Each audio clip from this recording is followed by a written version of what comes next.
കേരളത്തിലൊരു കീലേരി അച്ചു ഇറങ്ങിയിട്ടുണ്ട്. അദ്ദേഹം ഇങ്ങനെ വെല്ലുവിളിക്കുകയാണ്. എൻ്റെ കയ്യിൽ CPM-നെതിരെയുള്ള തെളിവുണ്ട്, അതോടൊപ്പം തന്നെ BJP-ക്കെതിരെയുള്ള തെളിവുണ്ട്. പക്ഷേ ഇദ്ദേഹം ഒരു പ്രതിപക്ഷ നേതാവാണ്. സ്വന്തം പാർട്ടിയിലെ ഒരു MLA ഇത്തരം പെണ്ണുപിടിയനായെന്ന് പറഞ്ഞുകൊണ്ട് ഇനി നാട്ടുകാരെല്ലാം ഇതായിരിക്കുമെന്നൊരു ചിന്തയാണോ ഈ പ്രതിപക്ഷ നേതാവിനുള്ളത്? രാഷ്ട്രീയമല്ലേ, എന്തെങ്കിലുമൊക്കെ പറഞ്ഞു നിൽക്കണ്ടേ? തൻ്റെ പാളയത്തിലെ ഒരു പടയാളിക്ക് അല്ലെങ്കിൽ ഒരു ഭടന് ഒരു വീഴ്ച സംഭവിക്കുമ്പോൾ ആ വീഴ്ച മറച്ചു പിടിക്കാൻ എതിരാളികളിൽ കുറ്റം ആരോപിക്കുന്നത് സ്വാഭാവികമല്ലേ? അങ്ങനെ കണ്ടാൽ മതി ഇതിനെ. ഇത് പണ്ട് കുട്ടികൾ പറയുമ്പോൾ ഞാൻ മാത്രമല്ല ഇവനുമുണ്ട്. അതെ അതെ, അതുപോലെ ഞങ്ങൾ മാത്രമല്ല, എന്റെ രാഹുൽ മാങ്കൂട്ടം മാത്രമല്ല, BJP-യിലുണ്ട്, CPM-ലുണ്ട്. CPM കളിക്കരുത്, കേരളം ഞെട്ടുന്ന വാർത്ത ഉടൻ തന്നെ പുറത്തു വരും. അതായത് ഇത് നമുക്കൊരു കാര്യം സത്യമാണ്. ഈ ഒരു പ്രതിഭാസം എന്ന് വിചാരിച്ചോളൂ. ഈ പറയുന്ന ലൈംഗിക ആരോപണം, അതിൽ നിന്ന് ഒരു പാർട്ടിക്കാരും മുക്തരല്ല. മുമ്പ് CPM-നെതിരെ ഇത് ഉയരുകയും ചിലരെയൊക്കെ പാർട്ടിയിൽ നിന്ന് പുറത്താക്കുകയും ചെയ്തിട്ടുണ്ട്. അല്ല, ഈ സമയത്താണ് ഉമ്മൻചാണ്ടിയെ ഓർക്കാനുള്ളത്. അതെ, ഉമ്മൻചാണ്ടിക്കെതിരെ ആരോപണം വന്നപ്പോൾ VS അച്യുതാനന്ദനെതിരെയും പിണറായിക്കെതിരെ അദ്ദേഹം ആരോപണം ഉന്നയിച്ചില്ല. കാരണം അദ്ദേഹം വളരെ മാന്യനായിരുന്നു. അദ്ദേഹം അതിനെ ഇതിപ്പോ പറയുന്നത് കണ്ടില്ലേ, ഞങ്ങൾ മാത്രമല്ല, ഞങ്ങൾ കോഴിയാണെങ്കിൽ നിങ്ങൾ കോഴി ഫാം നടത്തുക. അദ്ദേഹമല്ലാണ് ഇനി മുഖ്യമന്ത്രിയാകാൻ പോകുന്നത്. അല്ല, അത് ശരിയാണ്. ഈ പറഞ്ഞതുപോലെ ഉമ്മൻചാണ്ടിക്കെതിരെ ഒരു ആക്ഷേപം ഉയർന്നപ്പോൾ ഉമ്മൻചാണ്ടി അത് വളരെ സത്യസന്ധമായി സുതാര്യമായി അത് നേരിട്ടു. അദ്ദേഹം പറഞ്ഞു, അന്വേഷണം നടക്കട്ടെ, ഞാൻ എന്ത് വേണമെങ്കിലും സഹകരിക്കാം എന്ന് പറഞ്ഞു. നമ്മൾ കണ്ടതാണ്, ഒരു CD എടുക്കാൻ കോയമ്പത്തൂർ പോലീസിന് കൊണ്ടുപോയതൊക്കെ നമ്മൾ കണ്ടതാണ്. എന്നിട്ട് എന്തായി? അത് വെള്ളത്തിൽ വരച്ച വര പോലെയാണ് ആ ആക്ഷേപങ്ങളോ ആരോപണങ്ങളോ ഒന്ന് തെളിഞ്ഞു. ഉമ്മൻചാണ്ടിയുടെ ഒരു രോമത്തിന് പോലും കേടുപറ്റിയില്ല.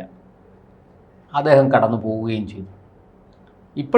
ഈ ഉയർന്നിരിക്കുന്ന സംഭവങ്ങൾ നമ്മൾ കുറച്ച് പുറകിലേക്ക് റിവൈൻഡ് ചെയ്ത് നോക്കിയാൽ ഈ സത്യത്തിൽ ഈ രാഹുൽ മാങ്കൂട്ടത്തിൽ തെറ്റുകാരനാണ്, കുഴപ്പക്കാരനാണ് എന്ന് തന്നെ ഉറപ്പിച്ചോളൂ. ഇതൊക്കെ ആക്ഷേപങ്ങളും ആരോപണങ്ങളുമാണ്. നമ്മളൊന്നും നേരിട്ട് കണ്ടിട്ടല്ല ഇത് പറയുന്നത്. കോൺഗ്രസ് എന്തുകൊണ്ട് പുറത്താക്കി? അതെ, അതുകൊണ്ടാണ് നമ്മൾ കോൺഗ്രസ് അതിന് ഉത്തരം പറയണം. കോൺഗ്രസ് പറയുകയാണ് പരാതിയില്ല. അങ്ങനെയാണെങ്കിൽ പരാതി ഇല്ലാത്ത ഒരാളെ സംരക്ഷിച്ചുകൂടെ? അല്ല, അത് ശരിയാണ്. ധാർമ്മികത ഉയർത്തിയെന്ന്. അതെന്താണ് ധാർമ്മികത? ഒരു ധാർമ്മികതയില്ല, വോട്ടാണ് വിഷയം. തെരഞ്ഞെടുപ്പിൽ ജനങ്ങൾ ഇതെല്ലാം കണ്ട് എതിരാകുമോ എന്നുള്ള ഭയം മാത്രമാണ് കാരണം, അല്ലാതെ വേറെ ഒന്നുമല്ല. ഇവിടെ പറഞ്ഞതുപോലെ രാഹുൽ മാങ്കൂട്ടത്തിനെതിരെ പരാതിയില്ല, ഈ ആക്ഷേപങ്ങളും ആരോപണങ്ങളേ ഉള്ളൂ, ഒക്കെ സമ്മതിച്ചു. മുഖം രക്ഷിക്കാൻ വേണ്ടി കോൺഗ്രസ് രാഹുൽ മാങ്കൂട്ടത്തെ പുറത്താക്കി. ഇനി രാഹുൽ മാങ്കൂട്ടത്തിനെതിരെ ആരോപണം ഉന്നയിക്കുന്ന അല്ലെങ്കിൽ ഈ കുറ്റപ്പെടുത്തുന്ന എതിർ പാർട്ടിക്കാരുടെ CPM-കാരുടെ അവസ്ഥയൊന്ന് എടുത്തു നോക്കൂ. ഈ പീഡനത്തിൻ്റെ തീവ്രത ഇളക്കാനുള്ള യന്ത്രം കണ്ടുപിടിച്ചത് അവരാണ്, അല്ലേ? എത്ര പേര് ആ പാർട്ടിയിൽ നിന്ന് പുറത്തായിട്ടുണ്ട്, പിന്നീട് വീണ്ടും അവരെ തിരിച്ചു കൊണ്ടുവന്നിട്ടുണ്ട്. ആ ഒരു ചരിത്രം ശരിയാണ്. കോൺഗ്രസ്സിൽ ഇത്തരം ആക്ഷേപങ്ങൾ ഉയർന്നിട്ടുണ്ട്. പണ്ട് സൂര്യനെല്ലി കേസ് മുതൽ ഉയർന്നിട്ടുണ്ട്. പക്ഷെ കോൺഗ്രസ് അങ്ങനെ ആരെയും പുറത്താക്കിയിട്ടൊന്നുമില്ല.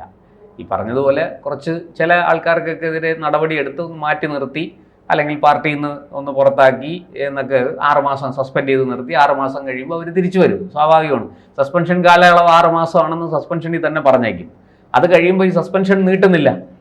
അപ്പോൾ നീട്ടാത്തപ്പോൾ അവർ തിരിച്ചു പാർട്ടിയിൽ ആ അംഗത്വം പുനഃസ്ഥാപിക്കപ്പെട്ടു എന്നാണ് അതിൻ്റെ അർത്ഥം.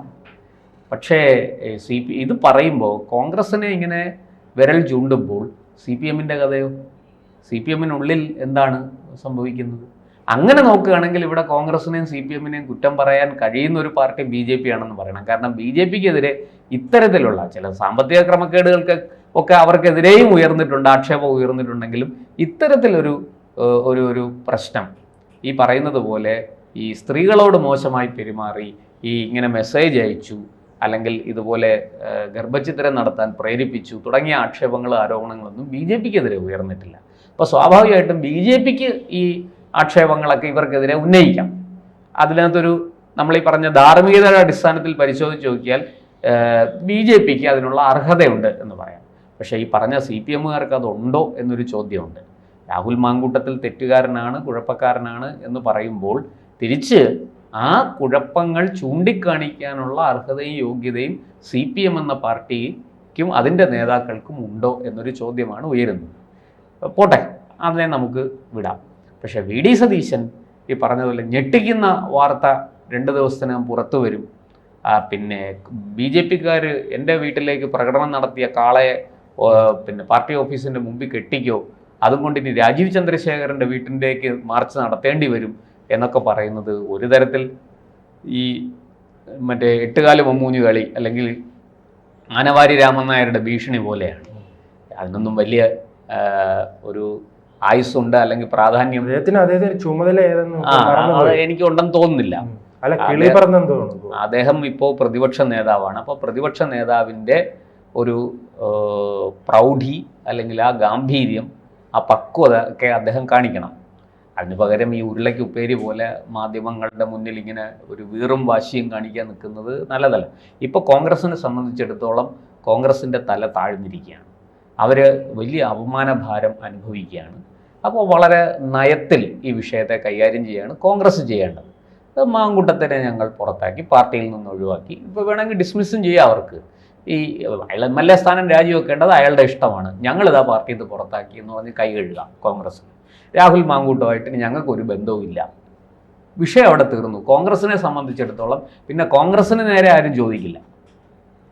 ഈ പറയുന്ന പാർട്ടിക്കാർക്ക് രാഹുൽ മാങ്കൂട്ടത്തെ കൊണ്ട് നിങ്ങൾ രാജിവെപ്പിക്കാത്തത് എന്ത് എന്ന് ചോദിച്ചാൽ അവർക്ക് പറയാം, രാഹുൽ മാങ്കൂട്ടത്തോട് രാജിവെക്കാൻ ഞങ്ങൾ ആവശ്യപ്പെട്ടു, അയാൾ രാജിവെക്കുന്നില്ല, ഞങ്ങൾ പുറത്താക്കി. വളരെ സേഫാണ് കോൺഗ്രസ്. VD സതീശനും KPCC പ്രസിഡന്റും മറ്റ് നേതാക്കളും ഒക്കെ സേഫാണ്. പക്ഷെ മറ്റൊരു പ്രശ്നം അതിനകത്തുണ്ട്. രാഹുൽ വേറെ ചില കാര്യങ്ങൾ വിളിച്ചു പറയും. അങ്ങനെയെങ്കിൽ അത് കോൺഗ്രസ്സിന് വലിയ ദോഷം ചെയ്യും എന്ന് അവർ ഭയപ്പെടുന്നു. അത് കഴിഞ്ഞ ദിവസം പത്മജ ഉറക്കെ പറയുകയും ചെയ്തു. മാധ്യമങ്ങൾക്ക് മുന്നിൽ അവർ പറയുകയും ചെയ്തു. ഈ അല്ല, ഇനി കോൺഗ്രസ് പുറത്തുവിട്ടാലും ഈ അപ്പോഴും ചർച്ചയാകുന്നത് ഈ രാഹുലിന്റെ സംഭവമായിരിക്കും. അതെ, കാരണം അല്ലേ, രാഹുലാണ് കേന്ദ്രം. അതെ, VD സതീശൻ ഇപ്പോൾ CPM-ന്റെ നേതാവിന്റെ ആയാലും BJP നേതാവിന്റെ ആയാലും ഇത്തരം ചാറ്റുകൾ പുറത്തുവിടുകയാണെങ്കിൽ വീണ്ടും ചർച്ചയാണ്. അപ്പോഴും ഉയർന്നു വരുന്നത് രാഹുലിന്റെ രാജിയിലാണ് വരുന്നത്. അതെ, രാഹുലിന്റെ രാജിയിലേക്ക് വരും, കൂടുതൽ പേരുടെ രാജിയിലേക്ക് വരും. രാഹുലിന്റെ മാത്രമല്ല, കൂടുതൽ. ഇപ്പം അതുകൊണ്ട് രാഹുലിനെ രക്ഷിക്കാൻ പറ്റും എന്നല്ല, പക്ഷെ അതുകൊണ്ട് കൂടുതൽ പേർ പെടും. അപ്പുറത്തും ഇപ്പുറത്തും 2 വശത്തും പെടും. പിന്നെ കേന്ദ്ര ബിന്ദു രാഹുൽ ഇതിൽ നിന്ന് എങ്ങനെയെങ്കിലും ഒഴിവായി പോകാൻ ശ്രമിക്കുന്നില്ല. അത് അങ്ങനെ ഒരു ബുദ്ധി ഇവരാരും കാണിക്കുന്നില്ല. ഇപ്പോൾ കഴിഞ്ഞ ദിവസം സന്ദീപ് വാര്യർ ഒരു എന്താ പാൽ സൊസൈറ്റി മുതൽ മത്സരിക്കുന്ന സന്ദീപ് വാര്യർ എവിടെയെങ്കിലും ആരെങ്കിലും ഒരു സീറ്റ് നൽകണേ എന്ന് പറഞ്ഞ സന്ദീപ് വാര്യർ അല്ലല്ലോ VD സതീശൻ. അല്ല, അത് VD സതീശന് പാർട്ടിയോട് ഉത്തരവാദിത്വമുണ്ട്. ഉത്തരവാദിത്വം സ്വന്തം അല്ലെ, തന്നെ ഈ കേരളത്തിൽ അറിയപ്പെടുന്ന ഒരു വ്യക്തിയായി വളർത്തിയ പാർട്ടിയോടില്ലാത്ത ഉത്തരവാദിത്വം, പാർട്ടിയും പാർട്ടിയുടെ നേതാക്കളെയും ഒറ്റ രാത്രി കൊണ്ട് ചവിട്ടിയെറിഞ്ഞു പോയ രാഹുൽ ഈ സന്ദീപ് വാര്യന് എന്ത് ഉത്തരവാദിത്തമാണ്? സന്ദീപ് വാര്യർക്ക് ഈ പറഞ്ഞതുപോലെ കോൺഗ്രസിനകത്ത് ഇപ്പൊ എങ്ങനെയെങ്കിലും നിന്ന് നിൽക്കാൻ വേണ്ടി ഒരു സീറ്റ് കിട്ടണം, മത്സരിക്കണം. പിന്നെ കോൺഗ്രസിൽ തൻ്റെ ഒരു എന്താ പറയുക, തൻ്റെ നില ഉറപ്പിക്കണം. ഈ പറഞ്ഞതുപോലെ കോൺഗ്രസിൽ പലരും ഭയന്നിരിക്കുകയാണ്. കാരണം രാഹുൽ മാങ്കൂട്ടം നാളെ എന്തൊക്കെ വിളിച്ചു പറയുമെന്ന് അവർക്ക് അറിഞ്ഞൂടാ. പല നേതാക്കളും വലിയ പ്രശ്നത്തിലാണ്. അപ്പോൾ അത് സന്ദീപ് അതുകൊണ്ട് ഈ പറഞ്ഞതുപോലെ തൻ്റെ സ്ഥാനം ഉറപ്പിക്കാനും അതിനെ ഒന്ന് ബലപ്പെടുത്താനും വേണ്ടിയിട്ട് സന്ദീപിൻ്റെതായ രാഷ്ട്രീയ കളികൾ കളിക്കും. അത് സ്വാഭാവികമാണ്, ഏത് വ്യക്തിയും ചെയ്യുന്നതാണ്. പക്ഷേ സന്ദീപ് ഇപ്പോൾ ഉന്നയിച്ച ആരോപണം, BJPയിലെ ഒരു പാലക്കാട്ടെ നേതാവിനെതിരെ ഒരു ആക്ഷേപം ഉന്നയിച്ചിട്ടുണ്ട്. അതൊക്കെ BJP അതിന് മറുപടി കൊടുത്തോളും. കഴിഞ്ഞ ദിവസം ഇതിന്റെ പ്രധാനപ്പെട്ട വിഷയം അവരൊന്നും ജനപ്രതിനിധികളല്ല. അതാണ് വിഷയം. ജനപ്രതിനിധികളല്ലെന്ന് മാത്രമല്ല, പലരും ഈ പാർട്ടി അനുഭാവികളോ അല്ലെങ്കിൽ പാർട്ടി പ്രവർത്തകരുടെ നേതാക്കളുടെ ബന്ധുക്കളോ ഒക്കെയാണ്. അതൊന്നും പാർട്ടിയെ ബാധിക്കുന്ന കാര്യമല്ല ഞാൻ മനസ്സിലാക്കിയിടത്തോളം. പക്ഷെ എന്തായാലും ഒരു ആക്ഷേപം വരുമ്പോൾ അതിന് മറുപടി കൊടുക്കും, അത് വേറെ കാര്യം. പക്ഷേ ഇപ്പുറത്ത് അങ്ങനെയല്ല. ഈ സതീശൻ മറ്റൊരു കാര്യം പറഞ്ഞു, അത് MV ഗോവിന്ദൻ്റെ മകനെ കുറിച്ചാണ്. അത് തീർച്ചയായിട്ടും പാർട്ടി സെക്രട്ടറി എന്നുള്ള നിലയിലും ഒരു ഈ ശ്യാംജിത്തിൻ്റെ അച്ഛൻ എന്നുള്ള നിലയിലും MV ഗോവിന്ദൻ അതിന് മറുപടി പറയേണ്ടതാണ്. അദ്ദേഹം അതിന് ഇപ്പോൾ പറഞ്ഞിരിക്കുന്ന മറുപടിയൊക്കെ വളരെ ബാലിശമാണ്. സ്വന്തം പടയാളിയെ അത്തരം സമരങ്ങളിൽ തെരുവിലിറങ്ങാനുള്ള സമയത്ത് ഇതുപോലെ പെണ്ണ് പിടിക്കാൻ പോയാൽ ഈ പ്രതിസന്ധി ഉണ്ടാകും. പിന്നെ ചർച്ച നടന്നില്ലെന്ന് പറഞ്ഞിട്ട് കാര്യമില്ല. കാരണം ഒരാഴ്ചയായിട്ട് ഭരണപക്ഷത്തെ കുറിച്ച് എന്തെങ്കിലും ചർച്ച നടക്കുന്നു? ഒരു ചർച്ചയും നടക്കുന്നില്ല. കാരണം ഈ സമയം ഈ ഭരണപക്ഷത്തിന്റെ വീഴ്ചകൾ സംബന്ധിച്ച് ഓണക്കാലമാണ്. വിലക്കയറ്റം ഉണ്ടെങ്കിൽ അതിനെതിരെ സമരം ചെയ്യാൻ കോൺഗ്രസ് പ്രവർത്തകരാണ് ഈ സമയം തെരുവിൽ കാണേണ്ടത്. മറിച്ച് ഇന്ന് കോൺഗ്രസ് പ്രവർത്തകർ പേടിച്ചിരിക്കുകയാണ്. ഇനി ആരെയാണ് വിളിച്ചിരിക്കുകയാണ്, ഇനി ആരുടെ ചാറ്റാണ് പുറത്തു വരുന്നതെന്ന് അറിയാതെ. അല്ല, അതൊരു വളരെ വാസ്തവമാണ്. കാരണം കേരളത്തിൽ ഓണം ആഘോഷിക്കാൻ നിൽക്കുന്ന കേരളം വലിയ വിലക്കയറ്റം കൊണ്ട് ശ്വാസം മുട്ടുകയാണ്. ഒരു നിവൃത്തിയില്ല. ഈ വിപണിയിൽ ഇടപെടും, വില പിടിച്ചു നിർത്തും എന്നൊക്കെ പറഞ്ഞ ഭക്ഷ്യമന്ത്രി കാണാനില്ല എവിടെയെങ്ങും. സാധാരണ നമ്മൾ ഈ സമയമൊക്കെ ആകുമ്പോൾ പത്രസമ്മേളനങ്ങൾ നിരന്തരം, എനിക്കിപ്പോഴും ഓർമ്മയുണ്ട്, ഒരു 2008-09 കാലത്തൊക്കെ VS സർക്കാർ ഭരിക്കുന്ന കാലത്ത് ഒക്കെ ഈ PRDയിൽ ഓണം അടുക്കുമ്പോഴത്തേക്ക് ഓരോ മന്ത്രിമാരും പത്രസമ്മേളനം വിളിക്കുകയാണ്. കാരണം ഓണവുമായി ബന്ധപ്പെട്ട് അവർക്ക് പറയാനുള്ള കാര്യങ്ങൾ, അവരുടെ വകുപ്പിൽ നിന്ന് ചെയ്യുന്ന കാര്യങ്ങൾ, ഇതൊക്കെ നിരന്തരം പത്രസമ്മേളനങ്ങളാണ്. നമ്മൾ PRDയിൽ നിന്ന് ഒരു മന്ത്രിയുടെ പത്രസമ്മേളനം കഴിഞ്ഞ് ഇറങ്ങിയ ഉടനെ മൊബൈലിൽ മെസ്സേജ് വരും, അടുത്ത പത്രസമ്മേളനം ഇത്ര മണിക്കാണ്. അപ്പോൾ ഞങ്ങൾ അവിടെ പോയി ക്യാൻറ്റീനിൽ ചെന്ന് ചായയും കുടിച്ചിട്ട് തിരിച്ചു വരും ഈ പത്രസമ്മേളനം അറ്റൻഡ് ചെയ്യാൻ. അങ്ങനെ ഓണക്കാലത്ത് വലിയ തിരക്കായിരുന്നു. പക്ഷേ ഇപ്പോൾ ഓണക്കാലത്ത് ഒരു അറിവുമില്ല ഈ വിലക്കയറ്റത്തെക്കുറിച്ചോ അല്ലെങ്കിൽ അതിനെക്കുറിച്ചോ ഒരു ചർച്ചയും നടക്കുന്നില്ല. ഏറ്റവും മോശപ്പെട്ട ഒരു ഭരണപക്ഷം മാത്രമല്ല പ്രതിപക്ഷവും കൂടി ഇന്ന് കേരളത്തിലുണ്ടെന്ന് പറയാതിരിക്കാൻ നമുക്ക് കഴിയില്ല. അങ്ങനത്തെ ഒരു സാഹചര്യത്തിലേക്കാണ് പോയിരിക്കുന്നത്. എന്തായാലും ഒരു കാര്യം സത്യമാണ്, വരും ദിവസങ്ങളിൽ ഈ ആരോപണ പ്രത്യാരോപണങ്ങൾ, പ്രത്യേകിച്ചും CPM-ഉം കോൺഗ്രസും തമ്മിലുള്ള ഈ ആരോപണ പ്രത്യാരോപണങ്ങൾ ഈ വളരെ മോശപ്പെട്ട ഒരു തലത്തിലേക്ക് താഴ്ന്നു പോകും എന്നുള്ളത് സത്യമാണ്. പരസ്പരം ഈ വൃത്തികെട്ട ആക്ഷേപങ്ങൾ ഉന്നയിച്ച് ഒരിക്കലും നമ്മുടെ രാഷ്ട്രീയത്തിന് യോജിക്കാത്ത ഈ നമ്മുടെ കേരളത്തിൻ്റെ അന്തരീക്ഷത്തെ മലീമസമാക്കുന്ന കുറേ കാര്യങ്ങളാണ് പുറത്തു വരാൻ പോകുന്നത് എന്നാണ് പൊതുവെ മനസ്സിലാക്കുന്നത്. എന്തായാലും നമുക്ക് കാത്തിരിക്കാം. ഒരു നല്ല ഓണം അങ്ങ് കടന്നു പോട്ടെ. ആ ഓണത്തെ കൂടി ഇവർ നശിപ്പിക്കാതിരിക്കട്ടെ എന്ന് നമുക്ക് പ്രാർത്ഥിക്കാം.